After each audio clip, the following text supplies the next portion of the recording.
going on, Jerome's? Beautiful Tuesday, sun is shining and stuff, and it's time for another 5 good Vikings questions. Thank you for everyone who submitted questions. So weekly, we'll put out a call out for questions on our community tab.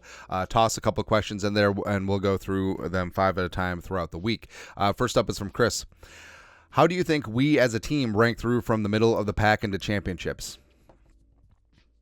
I feel like a lot of it is the trenches, and yes, focusing on QB, focusing on the premium positions, but I think what it comes down to is, can you impose your will at the line of scrimmage? Can you make the opposing defense move backwards? Can you get a yard on 3rd and short and 4th and inches? Also, defensively, can you stand your ground? Can you get that quick interior penetration? Can you stop the run? I think that's what it all comes down to, and having Jefferson is great. Having quarterback of the future is great, but the Vikings really need to invest in working those trenches again and imposing their will. Next up, Sean Wayne. Should Vikings give Brian Flores the head coaching job if Kevin O'Connell has another bad season, or will they repeat another Mike Tomlin situation and let a good D coordinator become a great head coach elsewhere? Now, with Tomlin, it's an interesting spot because Tomlin was only a defensive coordinator for one season, and he wasn't a sure thing. And now he's turned out to be one of the best coaches in the league. He's a true leader of men. And I love Mike Tomlin as a head coach. Now, with Flores, he's already had a bite at the apple. Miami certainly did not work out, but I think that had a lot more to do with ownership. I think that he did well with that Miami defense. I think that he was going to work fine with Tua. But Flores is a great coach. And it's pretty clear that there was a freeze out of him this offseason. Now, will that continue? TBD. Will he ever get another head coaching opportunity? I don't know. But I think that he is in a great spot here in the great state of Minnesota. I think that the Wilfs understand Flores. I mean, they could have vetoed the idea of bringing Flores in if they were truly against it. And I think it is a spot where, hey, Kevin O'Connell, I think that he has 2 more years, even though there's already been talk about a contract extension. I think O'Connell has 2 more years as the Vikings and Kwesi and KOC turn the ship around and actually get their own guys in and see what they can do. But if not, I mean, maybe Flores does take over as a potentially interim and then maybe the full-time replacement. But like we said, selfishly, as a Vikings fan, the fact that Flores isn't getting the attention for head coaching interviews could be good for the Vikings because you basically have 2 head coaches, one for the offense, one for the defense, and having continuity on both sides of the ball could certainly benefit things, especially as this team transitions and gets younger. Next up, number 3. Randy Jackson, basis from Journey. Do you think we should trade back in the 1st and 2nd rounds, pick up more picks, build the rooster, and take a shot on Pratt? So I do like Michael Pratt a lot. 40-year starter at Tulane, 6'3", 220, does have an NFL frame, does have a strong arm. But I feel like he's a quarterback that he just doesn't pop.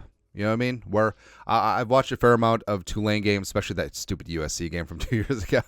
But like Pratt, I feel like will be a NFL quarterback for the next decade, but I think that I see him more as a upper end backup. I do see him as like a Chase Daniel type guy. I don't know if he's going to be a starter. I just don't really see it. Also, Dum Dum doesn't even throw with the laces. Look at that. Laces out, Dan.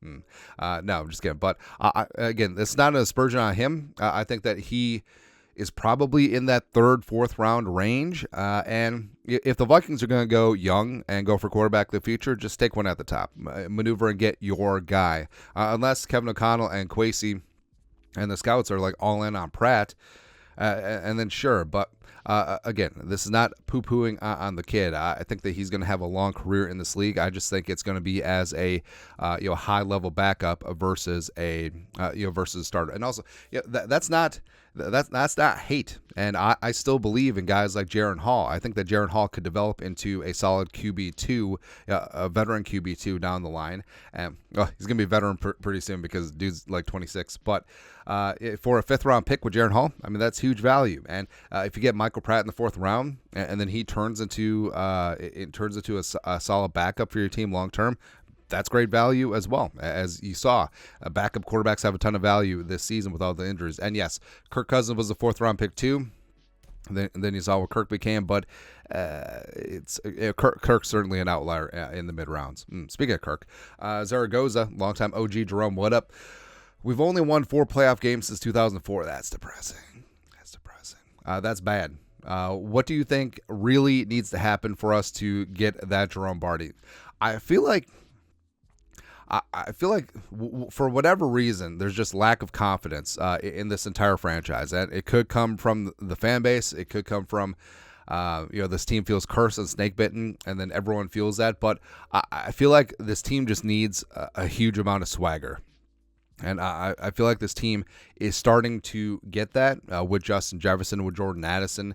And I think that if you hit on your talisman quarterback, again, this is just going flying in the face of what we said about the trenches, but you can do both things. Where, say, you do get a Drake May or Jaden Daniels or whoever, and he's going to be your starting quarterback for the next 10, 12, 15 seasons, and you get after things, securing the interior defensive line as well as interior offensive line, and then all of a sudden, baby, got Stu going. And because going in and just having confidence and just having swagger, it's great and it's infectious. And I talk about the 2015 Carolina Panthers. I understand that they didn't win the Super Bowl because they got beat by Gary Kubiak and propane accessories. But I mean, that was a dominant team. Like that was a team that was playing fun, fast, free football. I mean, they had Kuechly and Thomas Davis on defense, and offensively, like Cam was at the height of his powers. That Mike frickin' Tolbert. I mean, they were a super fun team, man. And they would smack you in the face, and they would have swagger, and they would do the class photo after every touchdown and turnover. You need that, and I think the Vikings are getting to that point. Hopefully, we'll see. Number 5, Brock Swanson. What's your view on a running back like Isaiah Davis to pair with Ty Chandler? Really liked him at South Dakota State University. Runs with patience and can run between the tackles pretty well. I like him a lot. I really like Isaiah Davis.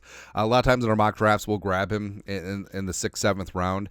And I think testing-wise, like, he's probably not going to break the mold in terms of straight line speed or maybe even 10-yard split or agility drills, but 6'1", 220, I think that he can be an absolute hammer, and that's something the Vikings need. And Ty Chandler is really solid. I think I like him as a 3-down scat back. Does need to improve on pass protection a little bit more, but Isaiah Davis is a lot of fun, man. Won the national title, had 87 yards at touchdown against Montana, 15-78 and 18 touchdowns this season, 6.7 yards per carry. And yeah, he can run with patience. He can run gap, and man, he can run zone. I think that he is a guy that he's not going to overwhelm you with breakaway speed, but he will punch you in the face, and he'll be like an early down running back, a short yardage guy, like a Tyler Algier, Damon Pierce type running back, and I think that'd be a perfect complement to Ty Chandler if Chandler's going to be RB1 moving forward. So yeah, I love Isaiah Davis a lot. One more. Bonus one. So, Tony, what's the story with the Jordans in the background? Do you ever wear them? just collect the OG colorways? So, I don't consider myself a sneakerhead, but I do have a lot of reverence and respect for the OG Jordans. So we got the Jordan 1s. Also, watch the movie Air. It's actually really good. The Jordan 12s have a spot in my hat because they're my favorite shoes to wear when I was playing middle school basketball. Didn't really play high school basketball because height. And also had the Team Jordans from back then. Basically, I'm just going through nostalgically and collecting the shoes that I had as a kid growing up. So, the Jordan 11 Concords low. I generally do like low shoes, and I don't wear these, but it's fine. I generally wear like Adidas's because I think that they're a little bit more comfortable. And when you get older, like foot comfort is paramount. You're going to find that out. But also... All right, so I'll wear like Adidas Superstars, or generally what I'll do is I'll get like Jordan 1 lows and through various colors, and then just sort of wear them out. So these ones, the black and the red, the inverse from the OG, and then these ones are my favorite. I got these ones specifically for Viking season, and you know what, son of a bee, they have like a zipper on the side. right? So yeah, my son Rocco and I, all we do is we strap on our zipper shoes, and then we put on the Velcro, and then we're up for the day. Also, these are extremely comfortable. Like, so some of the Jordans, especially the mid and high top ones, I find aren't the most comfortable shoes in the world. But there's a reason why the Jordan ones are ubiquitous in fashion nowadays, and not only because they come in a multitude of colors, but because they're super comfortable, and I do like the lows. So there you go. Bonus question. Again, not sneakerhead, more sneaker appreciator. Although I should probably get like display cases or something. We'll see. Anyways, that's it. Your thoughts are our thoughts. Q&A, 5 good questions. You guys are the best. You know what to do. Skol, production value.